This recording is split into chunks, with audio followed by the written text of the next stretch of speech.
খাঁচায় আটকে দিয়েছি, এবার যা বলতে বলবি ও তাই বলবে। বলো ননদিনী, অজগর আসছে তেরে। ওই এই বাড়িতে যে বারবার আসে সেটা নিয়ে বল। বলো ননদিনী, শাশুড়ি মা জিন্দাবাদ। আমার শাশুড়ি একটা খা খা খা। আরে ওটা তো আমাদের শাশুড়িও, তোমাকে যেটা বলা হচ্ছে তুমি সেটা বলো। আরে পুরো কথাটা তো শোনো।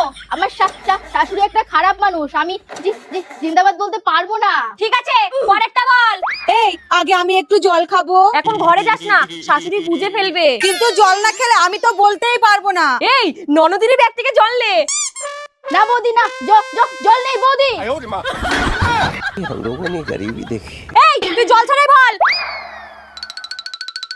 বলো ননদিনী, শ্বশুর বাড়ি জিন্দাবাদ। শ্বশুর বাড়ি জিন্দাবাদ। চল হয়ে গেছে, এরপর থেকে এই বাড়িতে আর ঘন ঘন আসবে না। দাঁড়া, এখনো একটা বাকি আছে। বলো ননদিনী, বাপের বাড়ি মুর্দাবাদ। বৌদি শাশুড়ি জিন্দাবাদ, তাতে আমার কোনো সমস্যা নেই। শ্বশুর বাড়ি জিন্দাবাদ, তাতেও আমার কোনো সমস্যা নেই। কিন্তু বাপের বাড়ি জিন্দাবাদ ছিল, জিন্দাবাদ আছে, জিন্দাবাদ থাকবে। বলো বাপের বাড়ি জিন্দাবাদ। বাপের বাড়ি জিন্দাবাদ।